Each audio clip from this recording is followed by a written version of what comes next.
Thanks so much, Eddie. I really appreciate this. I kind of think that you and Paige have said everything that needs to be said.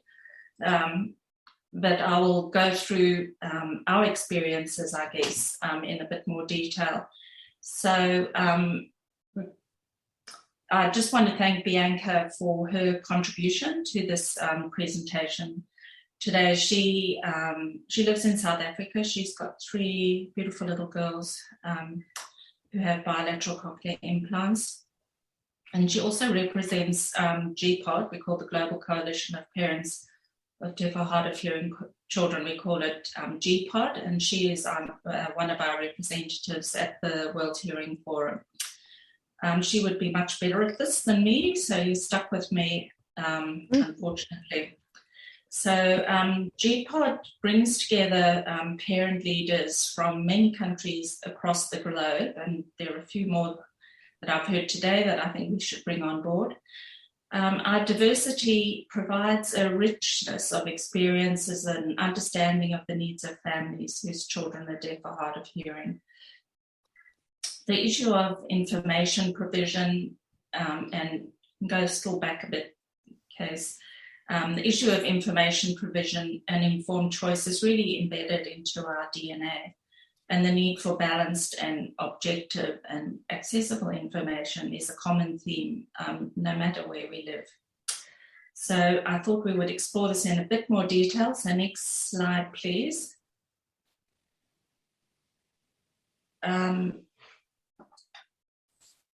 I think in the context of cochlear implants, it is worthwhile clarifying the difference between informed consent and informed choice, because informed consent is a legal construct concerned with the information provided to the patient, and it doesn't need to consider the values or preferences of the patient. So parents provide informed consent when they agree to the surgery of their child's for their child's cochlear implant. They have information about the surgery and the risks involved. But an informed choice requires more information and deliberation about your options and the consequences of choosing those options. And this is more than needed to fulfill informed consent obligations. So we want families to make informed choices at each step along the pathway from identification of hearing loss. An informed choice requires that parents are knowledgeable about their options, and they have to carefully consider the benefits and risks. And I think more importantly, the uncertainties of each option and how important each of these are to them and the trade-offs that they're willing to make to achieve the goals they have for their child. Next slide, please. Muller and colleagues highlight in the consensus statement on family-centered early intervention that parents need evaluative information that helps them weigh up the benefits, risks, and uncertainties, which includes the short and long-term consequences of having or not having an implant. Next slide, please. So even if families have evaluative information, it doesn't mean that they understand it. So health literacy and numeracy are major considerations when providing and developing information for families. The information families need or want might differ quite markedly from the information that the providers think the family needs.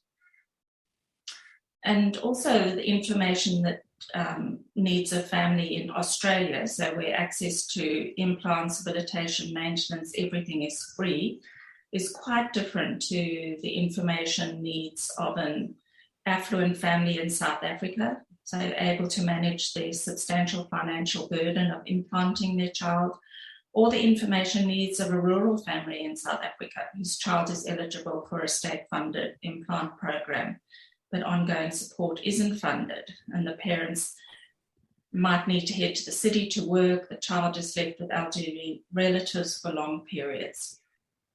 So each family's information needs will be different. What is important to one family might not be important to another. and they all need different content, and it will need to be provided in a way that helps them understand what they're getting themselves in for. So ideally, each one of these children will receive an implant, but the considerations that need to be taken into account if the child is to succeed will vary widely. The decision to implant their child really needs to be a process, meaningful, relevant, back and forth conversations between a team of professionals, preferably, and the family, considering the evidence, thinking not only about the benefits and risks, but also the short-term and long-term consequence of choosing an implant for their child, which a number of you have discussed today. So what should this information look like? What do we need to help families to make informed choices? A lot of work has been done on how to provide information to patients making decisions about their healthcare, which I think is really relevant here. The key issue is that if parents receive incomplete information or information that is not balanced and neutral about their options, it can stimulate cognitive biases. And this can unduly affect their knowledge, how they perceive risks and benefits, and ultimately the decisions that they make. Next slide, please. So what the evidence tells us is that around information provision is that information should be based on high quality synthesis of the available evidence that is relevant to the child's clinical situation and acknowledges where uncertainty exists because of the quality or quantity of that evidence. So we can't equate evidence for outcomes in well-resourced countries with possible outcomes in LMICs. I think we have discussed, a number of you have discussed today, that parents need evidence that is relevant to their situation in their country and their circumstances, not just the clinical situation of the child. Next slide, please. Actually, one slide on from that, sorry.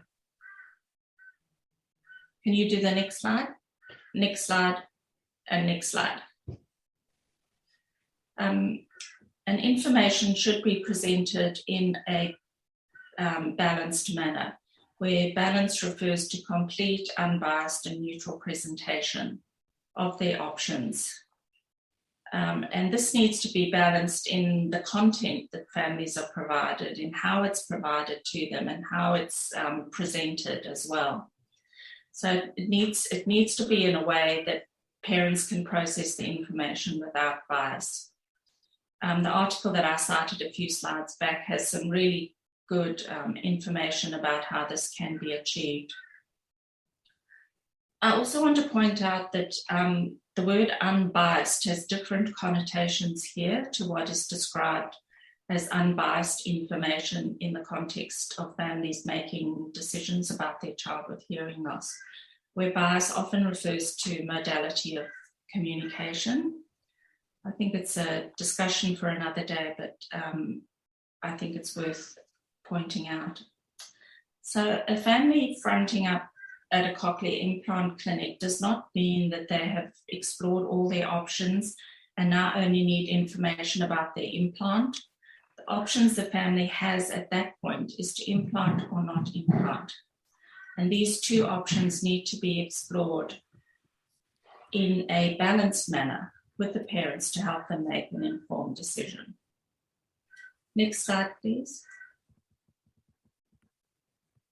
And many of you have discussed this already today. There are a few other issues that need to be factored into the conversations with families, as well as in discussions with funders and policymakers.